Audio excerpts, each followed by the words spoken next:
Hello and welcome to the short Vort on Parshas Beshalach, Shabbos Shira. In Perek Yudalid, Bnei Yisrael are approaching the Yamsuf, the water, and behind them they're being chased by the mighty army of Paro. They're getting a little bit afraid. And in Perek Yudalid, Pasuk Tesvav, Hashem says, Matzitzak Elai. Hashem tells Moshe Rabbeinu, why are you crying out to me? Implying that Moshe was involved with tefillah, as Rashi says. And the Ramban says the question to Moshe Rabbeinu is as followed: why are you crying out? There's no need to cry out. I told you beforehand in Pasuk Dalid that I would be glorified through Paro and his army, that we will destroy them. Do not be afraid. So why are you having tefillah? You should just ask me, what should I do now? You shouldn't be asking what's going to happen. Apparently, says the Brisk Torah, that it was wrong for Moshe Rabbeinu to be afraid about this oncoming army in light of the fact that Hashem made a promise that he would save them. The question is, by Yaakov Avinu, when he was meeting with Esav and Esav's 400 men, Yaakov was afraid then too.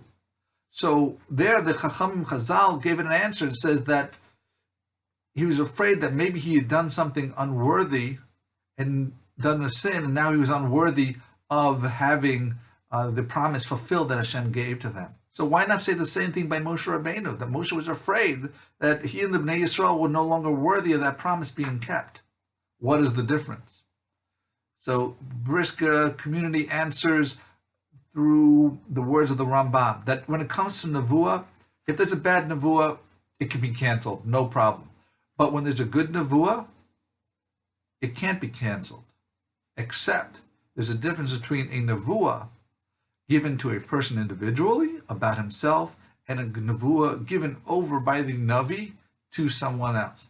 If it's a nevuah that's given over prophecy about the people in general, then a good nevuah can never be annulled.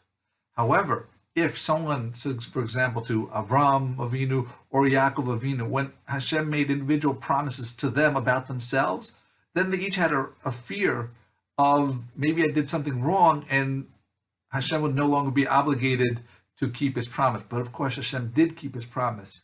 But that is why Yaakov was entitled to be afraid, because it was an individual promise to him and only to him.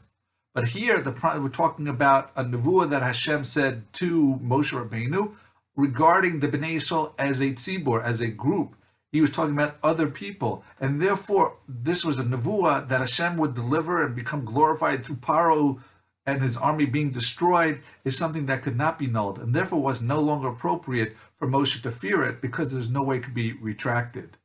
So on this basis, we are, in this joyous parsha, and I want to wish you that, just like we've had the Gula Shlema from Egypt, we rezocha soon to have the complete and final Gula of the Bnei Yisrael with the coming Mashiach Meher B'Meinu. Thank you for listening. Have a wonderful week and a wonderful Shabbos.